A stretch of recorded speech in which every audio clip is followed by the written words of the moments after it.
Selamat siang semuanya, mari kita mulai kelas kita dan kita berdoa. Bapa di surga, saat ini kami akan belajar, kiranya Tuhan berkati kami supaya kami boleh mengerti dan kami boleh bertumbuh dalam iman kami. Di dalam nama Tuhan Yesus kami telah berdoa, amin. Saat ini kita akan mempelajari tentang gereja Kristen mula-mula. Di pertemuan sebelumnya kita telah mempelajari bahwa pemanggilan orang Israel dan pemanggilan kita sebagai Israel rohani adalah untuk mengabarkan juru selamat ke seluruh dunia, mengabarkan Injil, dan untuk melayani dan menjadi terang dan garam dimanapun kita berada. Nah, untuk gereja Kristen itu sudah berdiri lama sekali dan kita akan mempelajari pola hidup dari gereja Kristen yang mula-mula atau yang pertama-tama kali. Kita akan mempelajari secara singkat pada siang hari ini.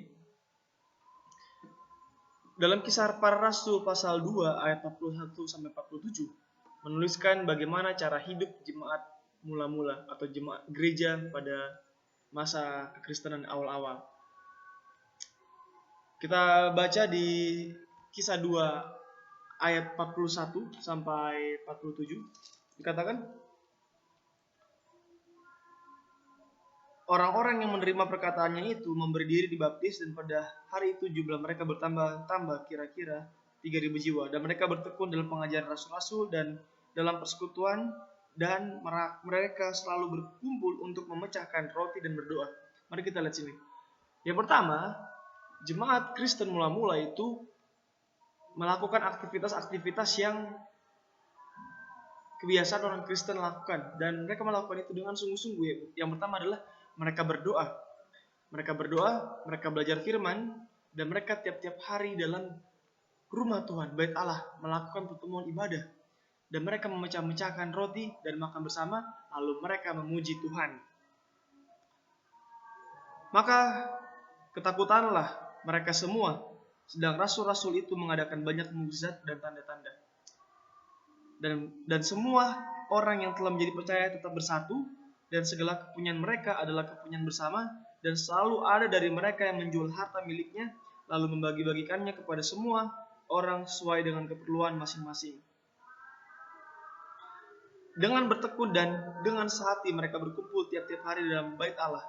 Mereka memecahkan roti di rumah masing-masing secara bergilir dan makan bersama-sama dengan bergembira dan dengan tulus hati sambil memuji Allah.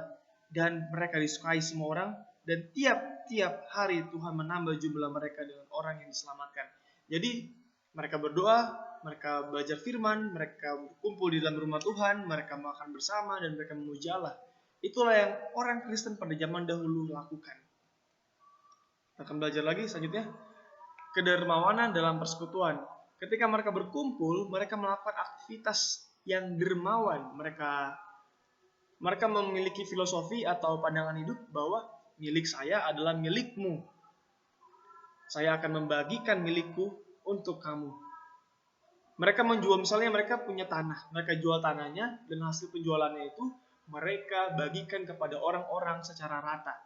Kepada mereka yang membutuhkan, yang berkekurangan, mereka kasih uang, mereka kasih makanan, dan di antara orang Kristen tidak ada yang kekurangan pada saat itu. Di sini ada satu pernyataan,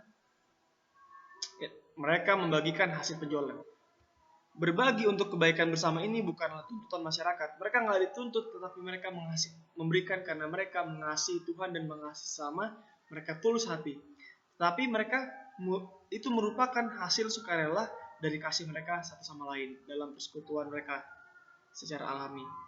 Dan perlu kita ketahui, mereka itu membagi-bagikan kepunyaan mereka itu bukan cuma ke sesama orang Kristen, tetapi bahkan kepada orang-orang kafir, kepada orang-orang yang tidak mengenal Tuhan. Mereka membagikan milik mereka, harta mereka. Mereka tidak pelit, tetapi mereka dermawan.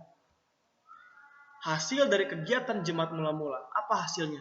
Hasil dari perkumpulan mereka, hasil dari kebersamaan mereka, hasil dari kegiatan mereka bersama-sama, dicatat di dalam Kisah Para Rasul 2 ayat 47. Dua hal, mereka disukai semua orang, karena mereka ini mengasihi satu sama lain dan mengasihi orang yang bukan Kristen. Akhirnya semua orang kafir dan orang Kristen menyukai mereka.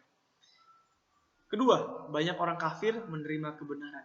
Jadi, orang-orang kafir, orang-orang penyembah berhala akhirnya masuk ke dalam Kristen, masuk menerima Kristus sebagai juru selamat, oleh karena mereka melihat orang Kristen ini sangat baik tingkah lakunya dan penuh kasih.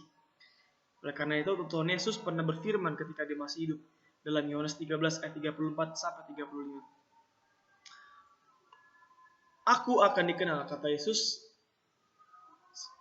dan murid Yesus akan dikenal sebagai murid-murid Yesus, sebagai murid-murid Allah jika mereka saling mengasihi. Mereka akan dikenal sebagai murid Yesus jika mereka saling mengasihi. Kita akan menunjukkan siapa itu Yesus ketika kita melakukan tindakan kasih.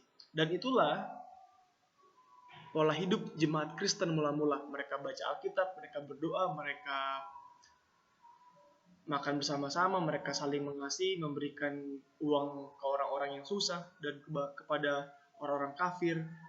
Dan tingkah laku mereka itulah, pola hidup mereka itulah yang menghasilkan banyak jiwa-jiwa, banyak orang-orang kafir masuk ke dalam kekristenan. Itulah pola hidup orang Kristen pada mula-mula. Semoga pelajaran pada siang hari ini boleh bermanfaat dan kita boleh menjadi orang Kristen yang mengasihi dan nama Tuhan akan dipermuliakan melalui tindakan